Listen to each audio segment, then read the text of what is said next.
My name's Fiona, welcome back to my channel. Just wanted to pop on quickly and say this video is all about me discussing how my recovery from depression has come about and how there are a few little signs that I've noticed over the past 6 months to a year that have made me feel really positive. They've made me feel like my recovery has come along leaps and bounds. I'm feeling so much better, and I just wanted to let people know that recovery is possible. Trigger warning: if you are feeling depressed and you're not really in the best headspace to talk about it or listen to someone else talking about how they felt when they were depressed, then you might not want to watch this. But if you're feeling kind of positive and you're feeling like recovery is on the cards for you and you're just want to learn as much as possible, then please stay tuned and you can see things from my point of view. My battery cut out towards the end of this video, so once I've finished this clip, I'm gonna pop on at the end and just round everything up.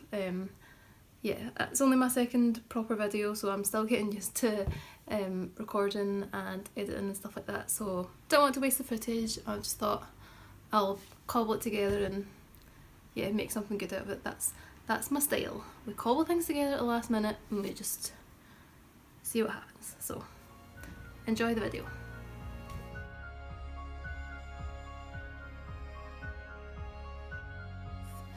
If you don't know already, my blog is very much focused on talking about mental health, specifically depression and anxiety. That's what I was diagnosed with in 2012. It's now 2017, and although I am not fully recovered, I am recovered enough to the point where I feel quite confident talking about it, and I feel like, although I'm not qualified to give advice, I feel like I have been through so much that I can definitely offer comfort to other people in the same situation. I think there's still something to be said for opening up a conversation and people like me talking about what I've been through, so that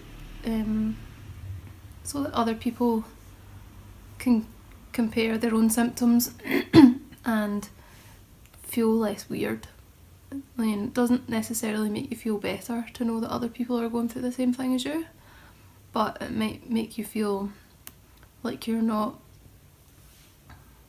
the only person going through that. There's lots of people going through tough situations and many of them don't feel able to talk about it publicly, which is absolutely fine because I didn't talk about it for a long time. I was really embarrassed, and it's okay if you also are embarrassed, or even if you just don't feel like you've got the strength to talk about it in public. You do not have to talk about your mental illness in public if you don't want to. Like I say, I couldn't for a long time, and I thought other people that did obviously weren't feeling that bad, or that they were doing it for attention, which of course now I completely disagree with. I thought that back when I was feeling really bad, and I just couldn't imagine how anybody would ever want to talk about what I was going through at that time, because it was just so dark that I just didn't want anyone else to know what was going on in my head, because it was so sad. I just thought, I don't want anyone else to know about this because everyone else seems happy, so why should I force my negative thoughts on them when they're getting by in life? Quite the thing.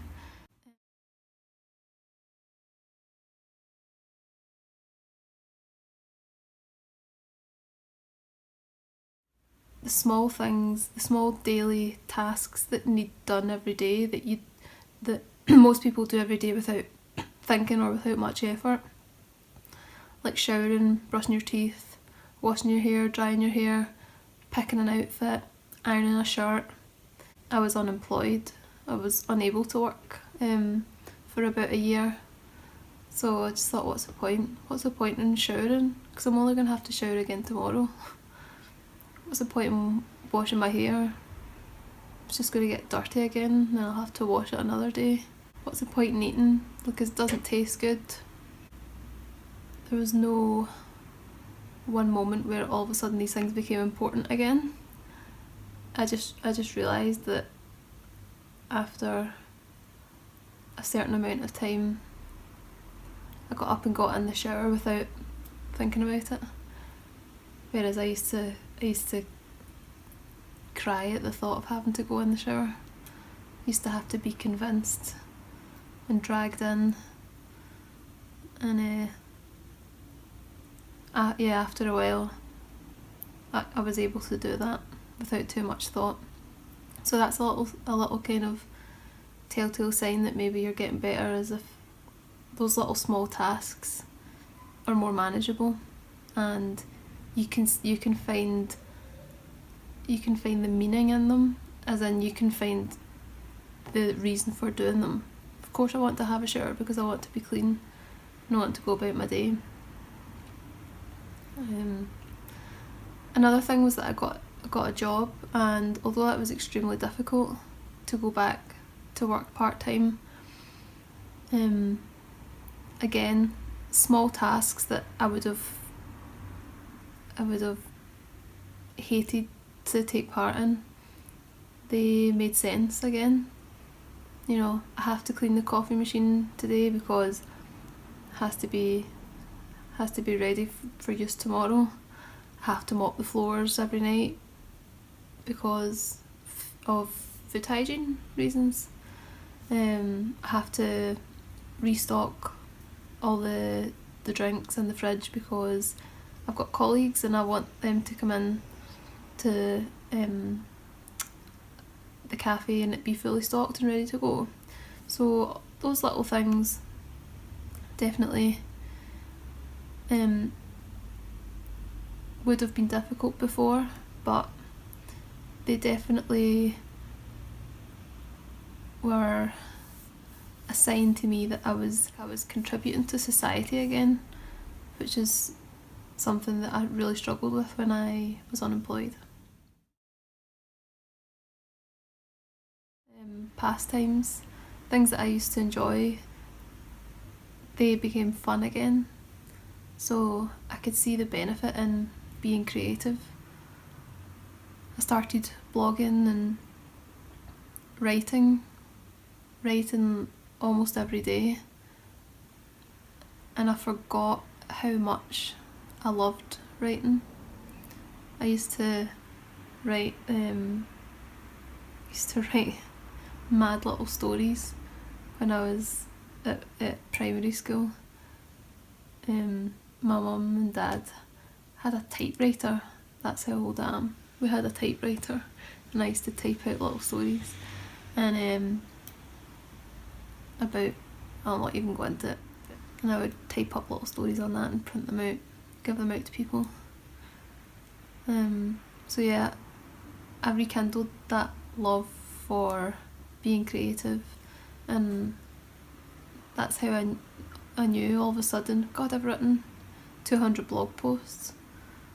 God, people are commenting on my blog, people are talking to me, and I couldn't see the enjoyment in that before. And when I started to see the benefit in that, I thought, yeah, that's how I know that I'm kind of a functioning member of society again. Things like the cinema.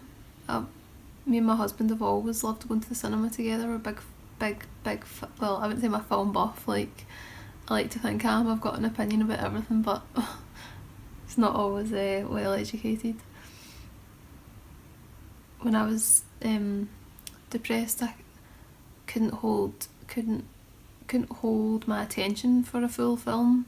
I would fall asleep or I'd get distracted and just couldn't absorb information because my brain was just so in overload, and it wasn't really functioning properly.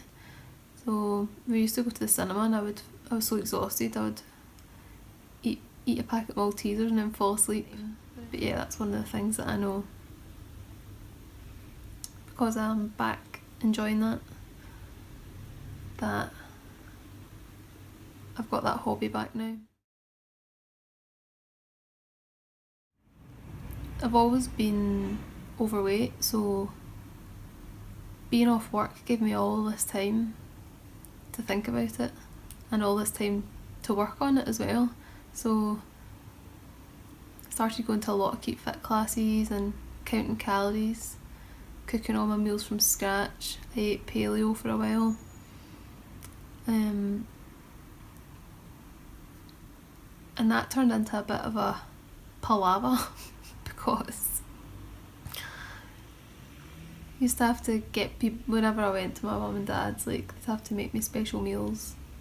Whenever we went out for dinner, I couldn't just order something off the menu. It had to be like, can I have this chicken but can you not put any sauce on it, and instead of those chips can you just give me green vegetables. Yeah, it was just a bit getting to be a bit of a piece of nonsense. Sorry I got cut off there. I just wanted to end the video on that last point, which was my obsession with dieting and exercising. It was really at an all-time high when I was at my most depressed and my most anxious. I kind of relied on that lifestyle and that front that I put on of being very healthy and very fit and very focused on food. That was just my kind of mask, I suppose. Like, I hid behind that identity and it just became like I became very fixated on it and used it as a form of control and sometimes a form of abuse, because I used to make myself unwell with restricting my food and over exercising. But in the past year I have felt that lift away. It's 50-50. I've made a conscious effort to not be so fixated on it, and I have also just kind of felt the need disappear.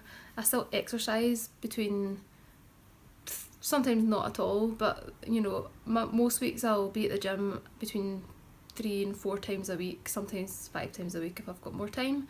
And diet wise, I've always loved eating healthily. I love vegetables, I love salad. So I still do that, but I don't make myself feel bad about eating things that aren't on the plan. And I will regularly eat out and I don't count the calories and I don't eat what's right or what's wrong. I don't look at it like that anymore. I just think, what do I feel like eating? And then over time, if I feel like I've eaten a bit too much junk food, then I can rein it in sensibly without going on a crazy strict diet where you eat no carbs or you eat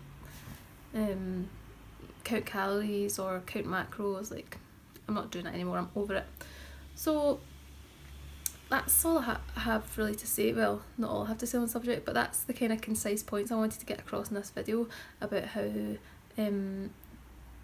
as I look back on my recovery, these little things have just reminded me like I've come really far, and I'm really proud of myself because I didn't think I would ever get here. So I hope that has been of some help to you, seeing an insight into my recovery and how it's coming along. It's not complete, it's still ongoing. I'm sure I'll always battle with depression somehow in my life, but at the moment I'm feeling great, and I hope that you too one day will feel as good as I do, because it is possible.